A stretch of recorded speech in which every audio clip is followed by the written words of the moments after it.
International യാത്ര നടത്തിയിട്ടുണ്ടാവുക, ചിലർ മാത്രം. ഓക്കെ, കാരണം ഇപ്പം എല്ലാവരും ഉംറക്ക് പോകാത്ത ആരും ഉണ്ടാവില്ലല്ലോ, മിക്ക ആൾക്കാരും ഉംറ കഴിഞ്ഞവരായിരിക്കും. എന്നാലും പലരും വീടുകളിൽ നിന്ന് പോലും ആദ്യമായിട്ടായിരിക്കും മാറി നിൽക്കുന്നത്. ഇവർക്ക് എന്തായാലും മാനസിക സമ്മർദ്ദം കൂടാൻ സാധ്യതയുണ്ട്. കാരണം അത് അവരെ പറഞ്ഞിട്ട് കാര്യമില്ല. ഒന്ന്, അവരുടെ പ്രായം കൊണ്ട് ഹോർമോണിൻ്റെ ഏറ്റക്കുറച്ചിൽ വരാം.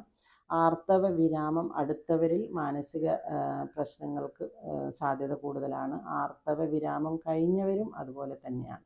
അപ്പം മാനസിക സമ്മർദ്ദവും ഡിപ്രഷൻ, അതായത് വിഷാദവും വരാൻ സാധ്യത കൂടുതലുള്ള ഒരു പ്രായമാണ് ഇത്. ആ പ്രായത്തിലാണ് നമ്മൾ ഹജ്ജിന് പോകുന്നത്. അതുകൊണ്ട് ഈ പ്രായത്തിലെ മാനസിക ആരോഗ്യവും നിങ്ങൾ കാര്യമായിട്ട് തന്നെ എടുക്കണം. ഇനി ജീവിതത്തിൽ ഏതെങ്കിലും കാലഘട്ടത്തിൽ ഉമ്മക്കോ ബാപ്പക്കോ വല്ല ഡിപ്രഷനോ വിഷാദ രോഗമോ ടെൻഷനോ ബേജാറോ വ്യാകുലതയോ അല്ലെങ്കിൽ മാനസിക ബുദ്ധിമുട്ടുകളോ അനുഭവിച്ച ആളാണോ എങ്കിൽ നിങ്ങൾ ഒരു